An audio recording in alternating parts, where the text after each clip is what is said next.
yeah, of course, pulverize is always an issue, but you have to get really close to make it happen. It's pretty easy to do in the early game, but not super easy to do in the late game. Prepare for battle. Of course, already we see some classic tips coming out. Seb to his ex-teammate, and then of course, you know, MC to BZM. We've you instantly think of ex-TI winner on the organization, but yeah, BZM with some of those, MC with some of those stand-in performances on OG and getting really close with BZM as well. Yeah, MC and Thompson both played for OG for, well, obviously Thompson for a long time, but MC also had a stand-in performance too, so these guys definitely know each other really well. Yeah, a class act. I mean, two of the best teams inside the qualifiers at the moment, but again, it needs to be mentioned that so far, the last 4 maps have all gone the way of OG. Let's see how much development we've been able to get out of Tundra in a recent time, because they have looked very convincing in the games. At least yesterday we covered versus Tickles, but you know, OG, they had a really demolishing victory as well over Ninja Penguins. 53 minutes was the first one. That was, you know, they had to come back from that. It was over a 10k deficit, but game 2 was a 19-minute victory. I believe BZM had like 16 kills on the Ember Spirit. So see how much that momentum is going to play a factor heading into this game 1. The battle As runes come on, and they're doing a little bit of a lane swap here, potentially. Nope, I'm just curious where Ari and Seb would end up. Seb started in the top lane. Ari started in the bot lane. And I'm glad they switched it up, because Faceless Void plus Grimstroke is a very, very weak lane. Faceless Void does not like doing anything. He's more of like a reactionary hero in the laning stage. He waits for you to cast your spells. And then once you cast your spells, he'll throw the Dilate on you, then he'll trade. He doesn't want to really just go in there and commit with an Ink Swell. And Grimstroke doesn't also like harassing either, so... yeah, they swapped it up, and Seb is going to be a lot better for this lane, and I think the objective whenever you play with a Faceless Void, good deny there by 9 class, your objective is always going to be just let the Void farm. Don't do anything too drastic. If your Void's farming, he's happy, and right now he's not too happy with all these denies coming out. Frustrating early on with MC and 9 class doing a good job to double deny together.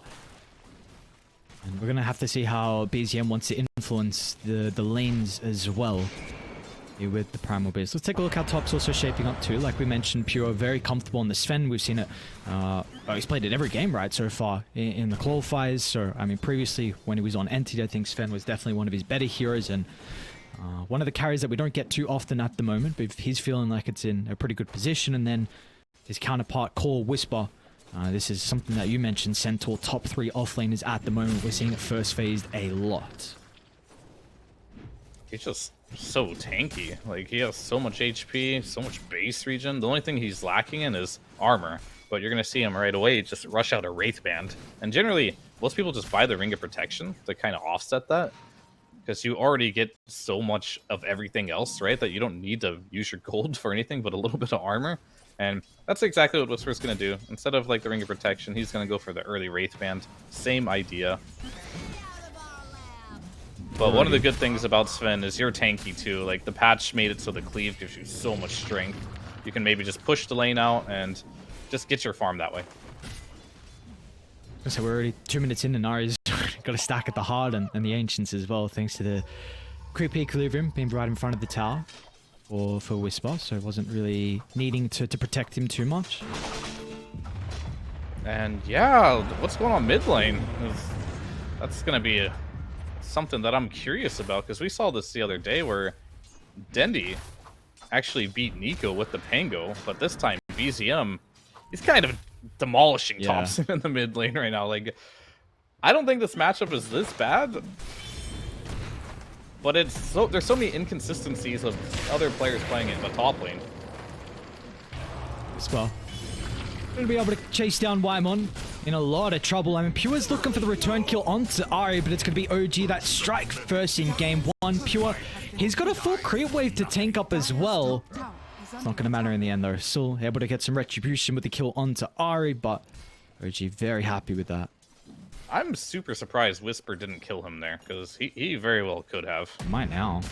Oh, gets the stun. Yeah, okay. Now with the double edge. Whisper. Oh, and he got the Healing Lotus too. Uh-oh. What's going on? Popson? BZM is giving him the treatment right now. I'm kind of used to seeing this from Thompson, where he just kind of gets owned in the lane and finds a way to get back into the game. He's really good at it.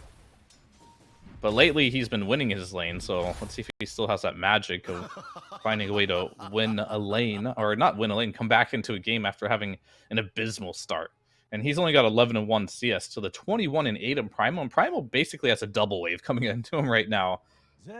So that's definitely not good news for Thompson, as Thompson only has one spell to play with right now. No mana to have both of them available. BZM, he's sitting at almost full mana, and with one bottle charge remaining.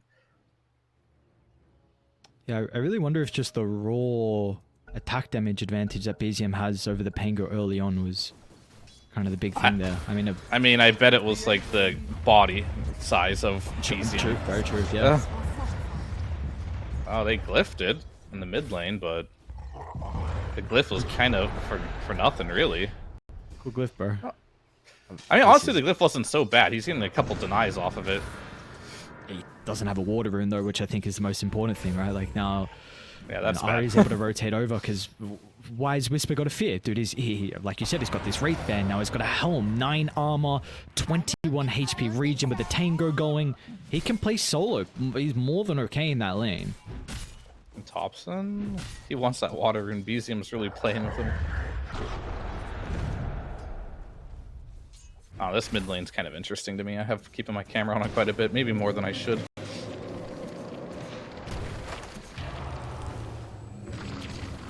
Hobson? Hobson? Hobson? This is what I mean. You can't keep your eyes off this lane. What's going on? Wait, Onslaught up in a couple of seconds. Thompson's trying to flame the trees, but BZM's going to find him. Cool, you've got this mitigation from the shield crash, but the barrier's not good enough, and now this is a full wave that goes under the tower as well. BZM is destroying mid. Top lane though, Tundra looking for the tempt onto Ari, but Whisper's going to step over to act as the bodyguard, and Ari will be okay.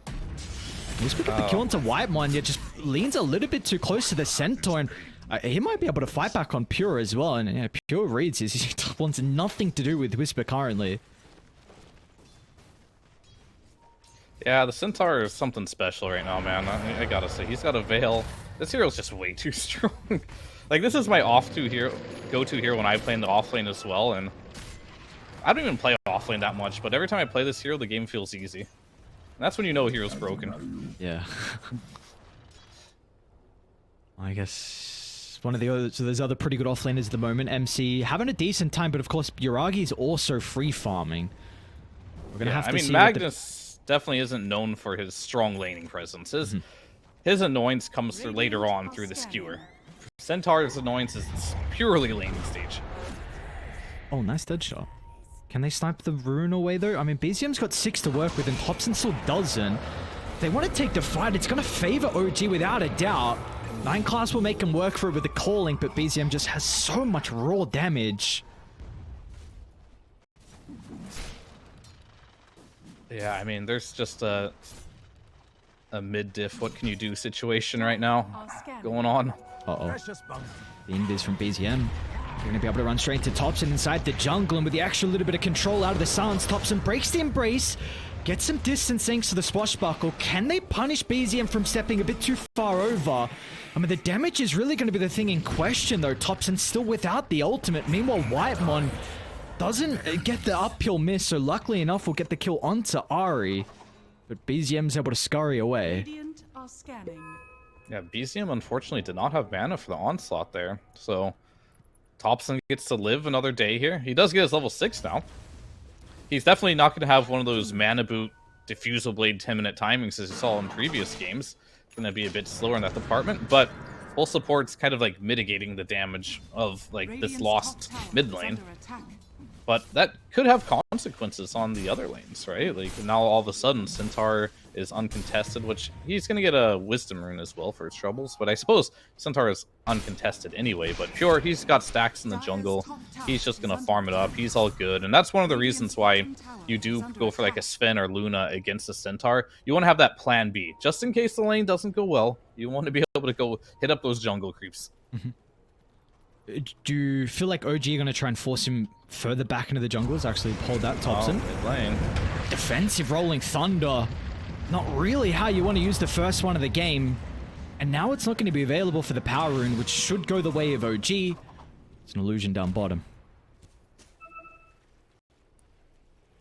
Not the best rune, unfortunately. Not a lot of things to disjoint this game, but a rune's a rune. Some tanky illusions might assist in a dive, potentially.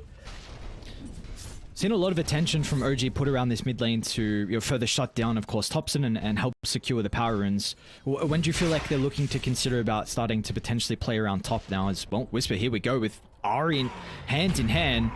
Maybe just trying to force some reactions out. They'll get one out of the... Yeah, now Pure with the turnaround. Whisper. Defensive use of the Stampede. But Client Class, does he want to continue to hunt him down in the trees? Whisper has a TP if he wants to go for it. Just going to be able to duck over. Looks like he's okay. That'd be a really big kill if they can end up killing Whisper. And it looks like the reinforcements are coming from OG, though. Ooh, turn with the stun onto Whisper. Can they punish them? They are really deep on OG. This is a greedy attempt. Rymon's going to be able to move on over as well. Him on side the river Topson secures the kill onto Ari. And of course, Seb's going to be chased down. That just far too greedy and much needed movements out of Tundra to be able to punish them. Now BCM's going in. Just takes the bounty rune, like, oh, okay. And I don't think... Do they have vision of this? They do. They see Topson here. And he's just going to roll on out of there after stealing the stack. So what a fortunate series of events from Tundra there. Getting 3 kills, stealing the stack, and also getting out with it. So Topson, he's kind of back into this game after that. Some much needed catch up for Mr. Topson, and still you got pure top net worth off the back of some of those kills. Mask of Madness completed. Still though, Yuragi is uncontested down bottom. Mask of Madness into the Maelstrom. He's got chronoed already, so we're going to have to keep tabs on how the Face of Void wants to enter this early game. Dire's top tower is under attack. Yeah, I mean, Faceless Void, generally speaking, is just a hero that reacts. In every sense of the word until he gets farm. In the laning stage, you're reacting. He's going to wait for a fight to break out mid, and guess what? He'll TP in with Chrono. But until then, like, he has Max Bash, Mask of Madness. Maybe he just kills, yeah, MC right now. There's a Chrono down bottom. You got BZM coming in just in case it's required with the extra little bit of damage and control. See, goes down as a result of the first Chronosphere of the game. Stampede's going to help Ari get out of some trouble as well by OG's triangle. I'm a little surprised that Yuragi's going for a bit of an old school build here. Just going for the Mask of Madness. A lot of Faceless Void players have kind of been choosing not to go for the Mask of Madness and going for straight Maelstrom, but mid lane. Pretty good spot for Topson to be able to utilize the Rolling Thunder. This is a gigantic kill to getting back inside the game, and look how perfect the use of the ultimate is from Topson. They're going to be cautious though, because the rebuttal, Seb finds the shackle onto 2. Topson spells are on cooldown because of the time dilation. And yes, you lose BZM. But a pretty nice kill onto Topson as well, thanks to the rotation out of OG's members. Yeah, good rotation for Yuragi there. He didn't have Chrono, has a presence of mind. As I mentioned, this hero likes to react. He saw something happening in the mid lane, just TP's in. Gets the dilation off. They still lose their tower though, unfortunately. But good news is, Pure is still free farming. I'm a little surprised how MC, he's struggling a little bit. It was just like a 1 versus 1, and he had max and power too. Good job from Yuragi as well. He went for the time dilation, or not time dilation, the time walk max. So I guess he was just able to trade pretty well against MC in the laning stage. But I was also talking about a skill build being a little bit different, or item build, because you don't see the Mask of Madness very much, but I think he needed the sustain to stay in the laning stage against MC. So he went for the Mask of Madness rush, now going for the Maelstrom. Quite interesting stuff. Limon. Gonna see the blink reveal out of Whisper. Quick and easy kill for the boys on OG. This combination with these two heroes, but we're gonna see it time and time again this game.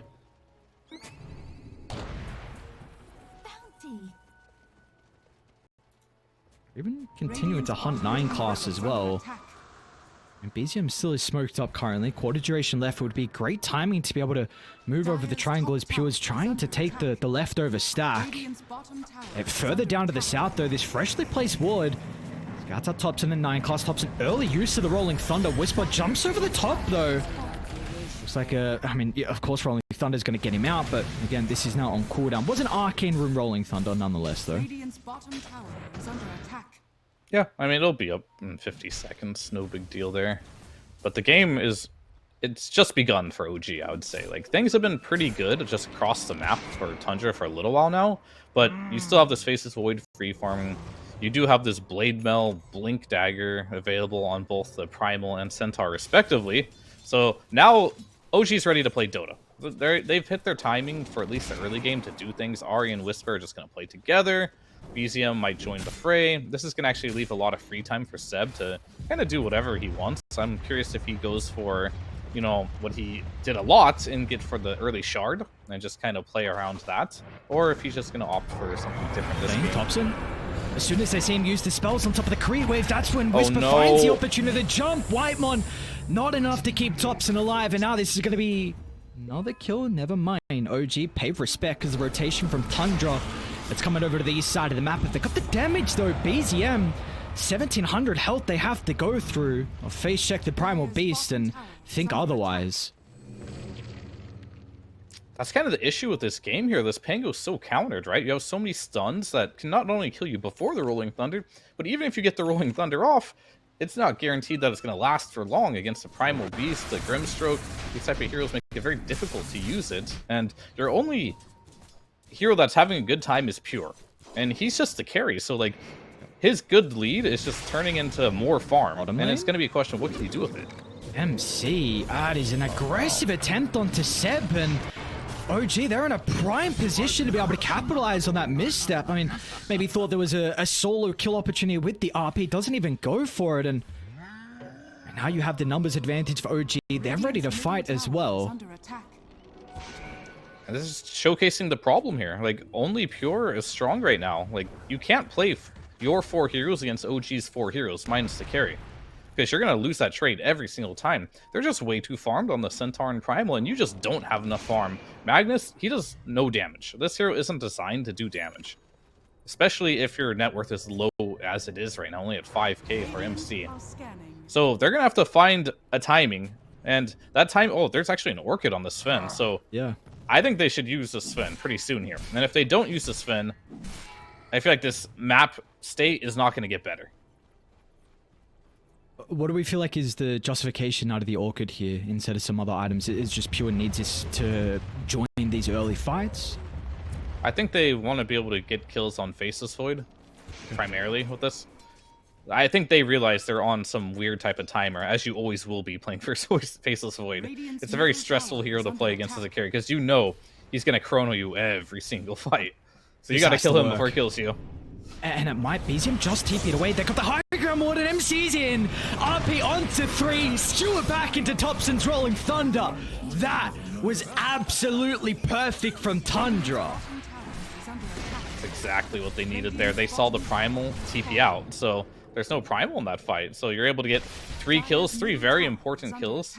Still not addressing the Faceless Void, which, you know, we'll deal with that later. For now, that's really, really good, but Thompson, he just kind of went into his death there.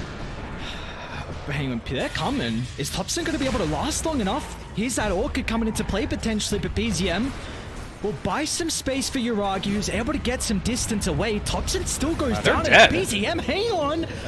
Oh, the Stampede with the trample. Pure now. They should be able to catch up to the Sven. Maybe Warcry gets some distance, but BZM, hot pursuit, is going to try and duck into the trees. MC's back alive. Pure will live. Further in the jungle, though, OG, they've been able to intercept 9 class, so another support takes a spill. Seb's not done just yet. There's going to be no follow-up onto MC, though. What was looking like a nice potential turnaround gets shut instantly from OG swinging over the top. Yeah, the difference maker is just the Blade Mill on BCM. He just popped Blade Mill. He's like, hey, if you want to hit someone, hit me. And Puro's like, okay. Then Puro's like, I don't like this. I'm losing all my HP just by attacking you right now. So I'm going to have to get out of there. But really good rotation from BZM there. He saved the Faceless Void's life entirely just by having that Pulverize available to stop the Sven from killing Yuragi there. So great rotation by BZM, and all that hard work that you did earlier with that 3-man RP kind of just gifted back on one single play. The raw tankiness of BCM is going to be even more difficult to go through once this Eternal Shroud is completed. Looks like they're actually going to give him the triple Ancient stack to get him a little bit closer towards that. See if he gets lucky as well with the tier 2 neutral item. Of course, you got the Ag Shard already from Ari, maxed out Inkswell. Oh, the thing's going the way of OG. Tundra, they will look for a smoke, though. It's going to be Techies and Pango playing together, wanting to go through the portal, but no one from OG are currently set up bottom. Yeah, it's only a 2k gold lead, but it's just a concern right now that when you have a hero like Sven or Luna, and he's the only hero that has farm on your team, is it going to be enough?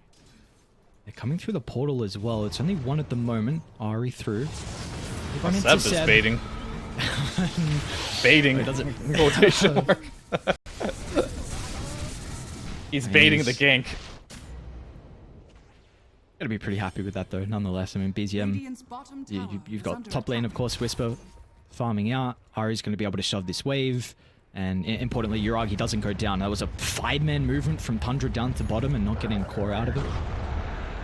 Yeah, and it's an important evasion of death there for the Faceless Void, because you went Sven on Orchid, right? And you haven't killed Void with it yet, and the moment this Faceless Void finishes Manta style, you lose that opportunity, right? To get the effectiveness of the Orchid that you purchased. And he's getting closer. He's just one component away, just the recipe. But they're going to go anyway. Though. It is indeed. But Chrono is up and they're smoked as 5. You want to take this fight though from Tundra. Yellowfall's going to prove to be very frustrating on the retreat. And now Whitemon, they're going to catch up to him as well. This is not a fight you can take. MC's considering it though, but I mean, now with the Chrono onto the Sven, MC will buy some time, but there's going to be no initial follow-up. Thompson into the middle with the Rolling Thunder, the Pulverize, creating some chaos, but it looks messy. You used all the spells to no effectiveness, and you've got to get out now, because OG, they'll be able to catch up with ease. BZM and Yuragi hand in hand. A 3-for-0, and ultimates again not going the way of Tundra, so a tier 1 gets claimed, and more map control will go the way of Radiant.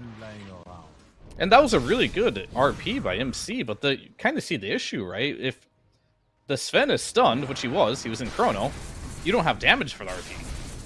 And so, like I was going to mention before, the gold lead might not look like a lot, but just based off the matchup of Faceless Void against a hero like Sven, and all your net worth is on the Sven, the game's going to be hard if your Sven ever gets Chronoed. And that was even kind of like a dream snare of getting RP'd out of Chrono. Yuragi could have stepped a little more towards the center of that Chrono, right? And knock out RP'd. And I think that's what he'll probably do next time. And then all of a sudden, what's your play now? And this is why Faceless Void is so strong right now. You can't put all your net worth on one hero against Faceless Void, because it doesn't matter how much net worth you have on that one hero. Faceless Void, when he gets level 20, he will kill him. And especially if you're playing in a game where you don't have a defensive support to be able to potentially protect inside Chrono, like a Vengeful Spirit, for example. So there's always going to be this potential win condition or fight condition for Yuragi inside these big team fights. And well, now you've got the Aegis given over to the Faceless Void, Manta style now completed as well. And now Yuragi is going to feel a lot more comfortable just running into the fights, getting a really good time dilation. And the risk with Faceless Void is always, can I get my time lock off or can I not? And generally, you're a little conservative on how you position because you don't know the answer to that one all the time. But when you have an Aegis, you're willing to push that limit right to the max. So sometimes you're going to be in situations now where Yagi is going to put his life in danger, and he might get a time lapse off, or he might just end up dying. But if he dies, it's fine. He's got an Aegis. He'll just come back. So we're going to see a bit more aggression come out of Yuragi now with this Aegis. How do you feel like Tundra need to take some of these team fights? Are you really looking around choke point areas where you can maybe jump over the back and deal with the squishy supports to start? I mean, unfortunately, you have to just burst the void. Okay. I think that's your only win condition here. But as mentioned, he does have an Aegis, so not going to be the easiest thing in the world. So is this just a cat and mouse game then for the next 3 minutes, or even in a perfect scenario, maybe Tundra can fight into this? Well, if Tundra wants to fight into it, they're going to have a numbers advantage. They're going to have to see a hero that is alone on one side of the map, and either you gank that hero or you fight away from that hero. But you don't want a 5 versus 5 right now, that's for sure. So yeah, you're going to definitely just play keep away for now. Or, there you go, they found one hero, get a pick. They saw bottom lane, Seb was there. They saw mid lane, Faceless Void was there. Wait, they see BZM. I mean, BZM? BZM? He's getting a high five here. He's like, what you doing, buddy? He doesn't have TP. Yeah, I mean, he's dead. Man, so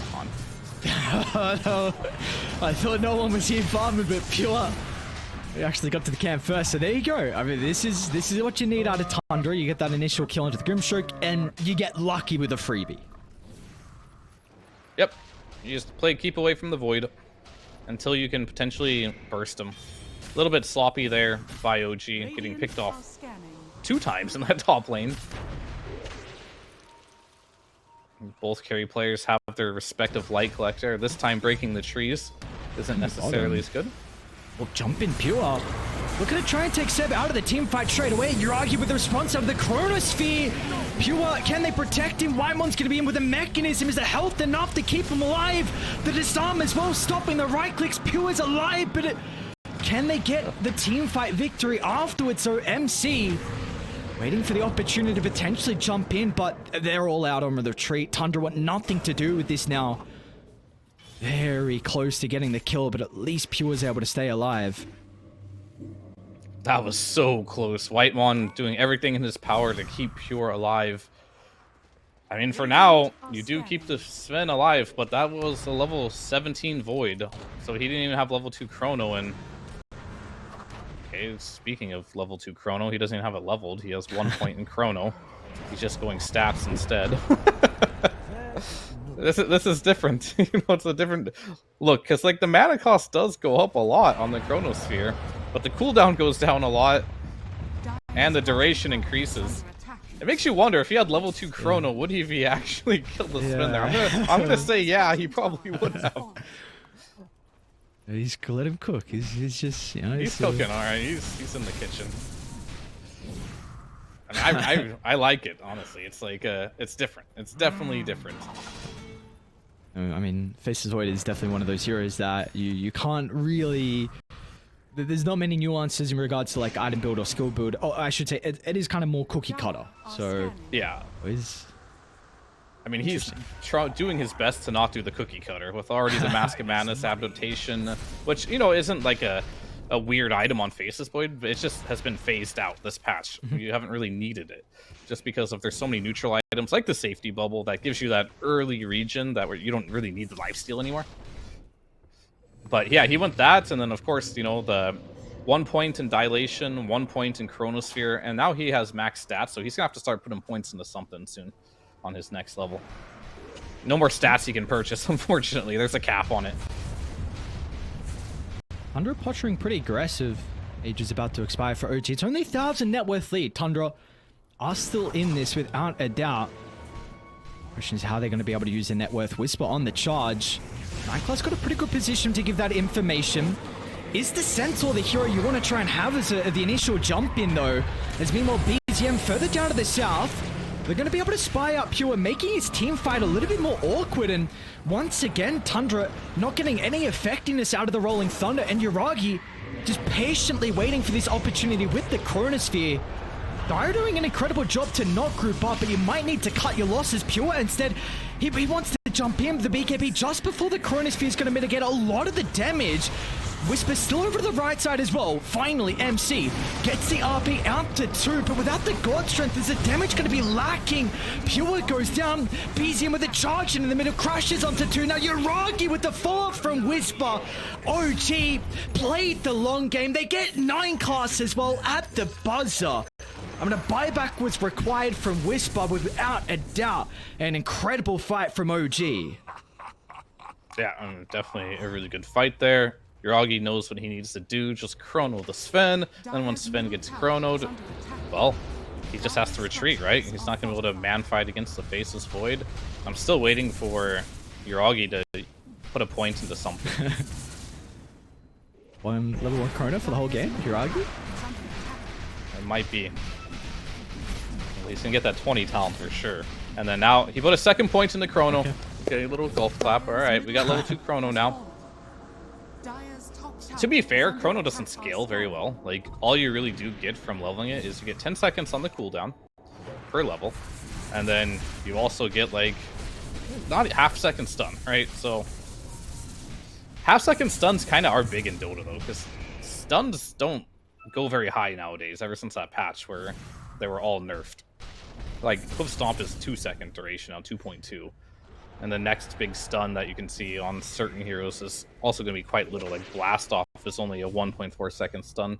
So half second on here and there is kind of big, and once he gets 3 points in the chrono, that'll be like an extra additional seconds on how long it lasts. Which, it is kind of a big deal. And especially when you have that level 20 talent. And I think maybe that's what he was waiting for. Level 20 talent, then put all the points in the Chronosphere. He was just afraid of not having mana, potentially, in the fights. This mana cost does go up significantly per level. Being able to burst Yuragi down now is going to be very difficult with his BKB completed. Seeing how much of an issue the Chronosphere has been inside these team fights to address Pure. Pure's dead now in Chrono. Like, before he wasn't gonna die, but like, you have that level 3 Chrono now, and you have the 95 attack speed during Chronosphere, he's gonna die in Chrono. And if he doesn't, I'll be surprised, especially because you're picking up one more item potentially on Yuragi soon, but it was a BKB, so they're not going to be able to interrupt him hitting. 9 Class had a beautiful deadshot that fight too, and he deadshot the Faceless Void out of the Chrono when he was hitting him. That's not going to happen now with the BKB if you press it. Either side needs to be turning their attention over towards this next Roshan of the game. It's going to be a really long Rosh spawn. Tundra, however, they will be first down to this bottom side, so they can get set up in this vicinity. Shield room for BZM. We've seen how tanky he's been inside some of the fights. It's going to be further enabled now with this barrier. BZM knows no fear. An aggressive charge into the middle. Thompson's isolated from the team. Yuragi considering about the use of the Chronosphere to address the Pango. They're not happy with their position though. OG looking to back over to the west side. They want to play around with this cliff fort. BZM, though, pulverize out. Nice cancel once again with a dead shot. But, I mean, you need to help Thompson, and they're not even going to see an opportunity to be able to do so. They'll cut their losses at that. 9 Class just gets through the portal. Luckily for them, again, Roche, it's a very long respawn. You see how patient Yuragi is. He's like, he could Chrono and kill Thompson, but he's like, yeah, you're not really worth my time. There's only one prize that I want, and that is Pure on his Sven. And Pure, if you saw his position in that fight, he knows that as well. He's like, they both are playing this game, right? Where it's like, I can't show until the other carry shows. And whoever, so it's going to be a 4 versus 4, right? And unfortunately, OG are much stronger in that regard too. So Yuragi is going to hide, Pure is going to hide. Neither of them are going to show in the team fight until the other one shows. And the other 4 are going to battle it out. And DD rune on Faceless Void now too. Just for that extra assurance that they will die in the Chrono. He's committed for the Ag shot as well. So, I mean, you mentioned a lot about the importance on Yuragi and who he's going to be able to find with his Chronosphere, and importantly, just that little bit of extra cast range with that Time Walk could potentially help out to catch one of those vital heroes on Tundra. I think there's 2 heroes that Yuragi would be okay chronoing. Well, one of them would be 4 heroes. If he gets a 4-man chrono, I'm sure he'll do it. Yeah. The other one is Never Magnus. say no to that. I'm sure he's fine killing the Magnus with the chrono, and #1 priority is the Sven. Radiant's middle tower is under attack. What's the gem situation like then? Looks like both sides have one. MC's got one, BCM's got one as well. MC had some pretty good team fights with the RPs, but we need to see this Harpoon come into play. It's not going to be easy taking a fight around this high ground. This is a they see really the void, difficult maybe? spot. 9 class, is this where you want to be? Now Whisper, a quick assassination, and now with the numbers advantage, OG, they can capitalize. Thompson isolated. I mean, Wymon's considering about coming over to offer some assistance, but I mean, Pure, he's playing so far away because of the threat of the Faceless Void, and again, it is just another team fight that looks incredibly difficult for Tundra to be able to execute as Thompson. Rolling Thunder, about to expire. BZM not going to be able to catch up though.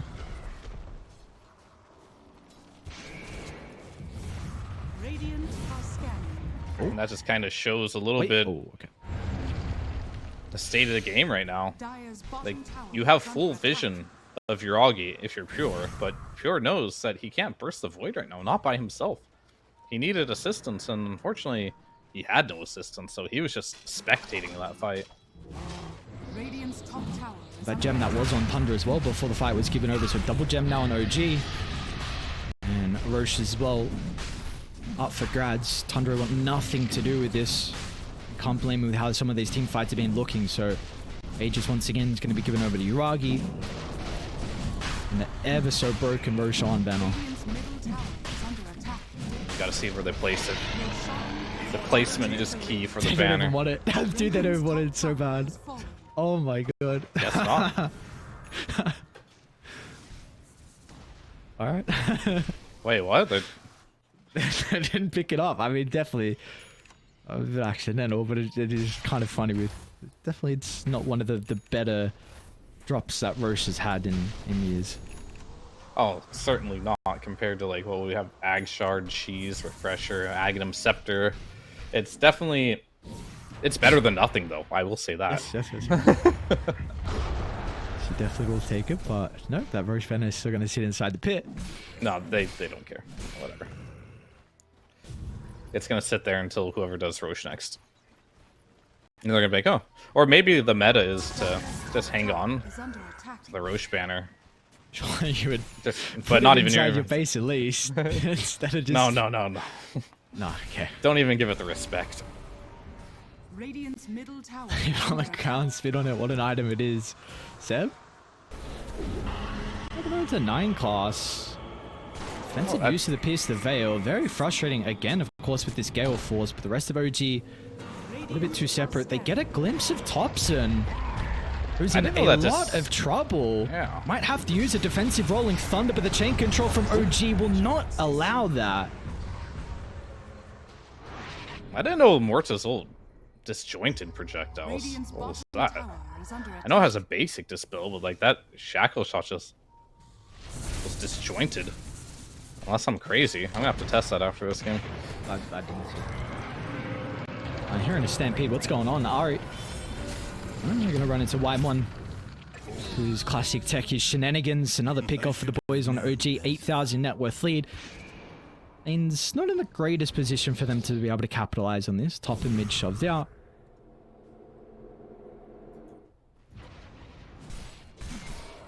I don't know if Dota's in a good place. Pure? Uh-oh. Pure. Uh-oh. Ooh, he got him on the edge. And they're ever so close. There we go. Uragi, entire game, it's been him just trying to deal with Pure with the Chronosphere.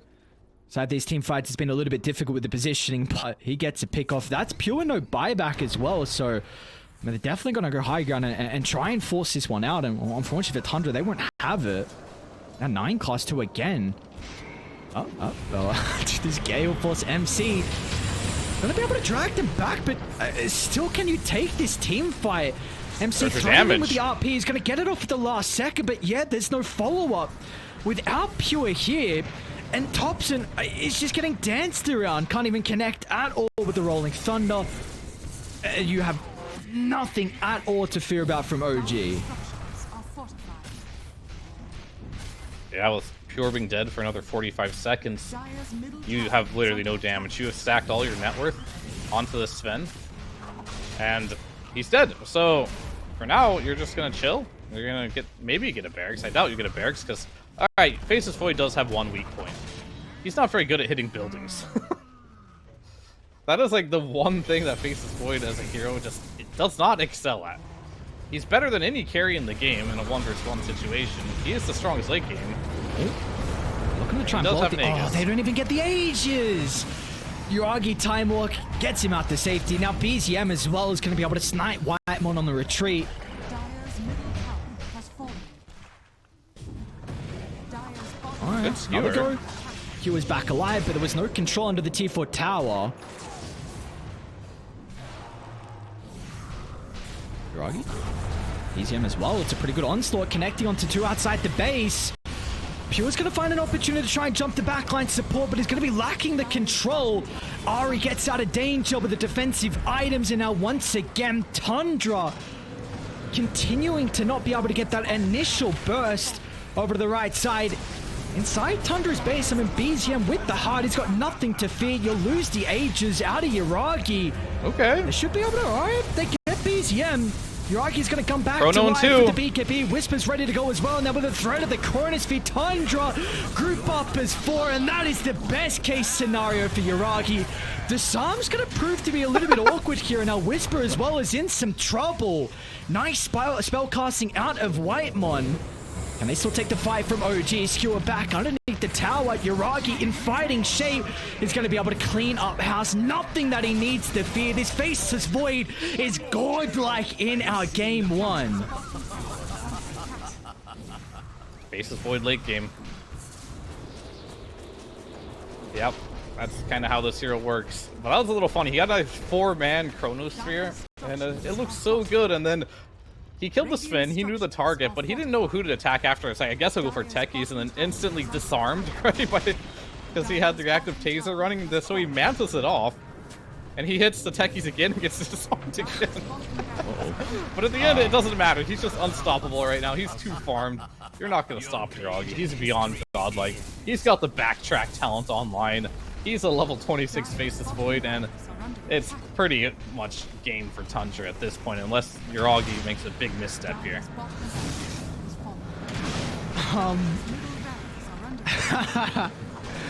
Uh-oh. Unfortunate. What can you do? Yeah, he's just buying some time. His buyback might save him 1 barracks. He's continuously applying that lucky shot, slowing the attack speed. No longer disarms, but does a really big slow now for your attack speed, which is still pretty good. Oh my god, Ari got out too. Are you serious? Nice blink. Alright, so Roshan may respawn. So I don't think this banner is actually going to see the light of day, because... Actually, no, it will. Sorry, it's going to go on Radiant now. They're going to see... Well, in a minute and a half, I think the correct play is to just get Roche. But we'll see if OG have the patience and discipline, or if they just want to go with this DD. ED Butterfly ready to go. 18,000 net worth lead. Yeah, Very Butterfly difficult. plus Backtrack. How is Sven going to do any damage?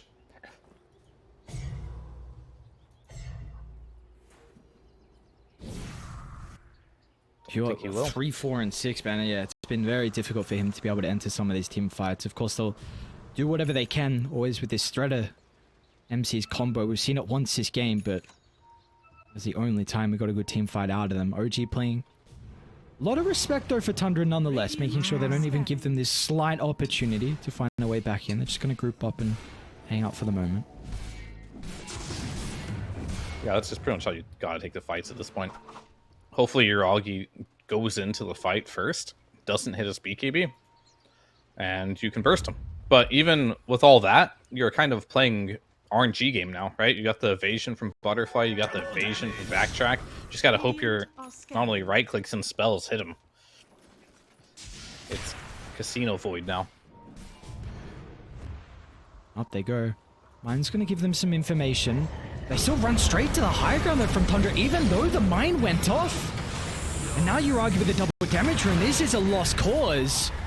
And as a result, I mean, you're going to lose Thompson as well. Pulverize with all the bashes you would ever desire. Stampede's going to potentially help them chase down another kill. Seb, he's already up to the task of catching up to Whitemon, and these are heroes without buybacks to work with. Whitemon somehow gets back inside the base, but they just group up for the multi-man Chrono, and Uragi is going to send them into the grave for the final time this game. As OG just have Tundra's number. This is 5 games in a row that they've been able to get the victory over the boys on Dire. And I think OG just did a classic case in point of why the meta is what it is right now. Do you reconsider banning the Hoodwink? Because, yeah, OG's great on the Hoodwink, but you gave away the Centaur.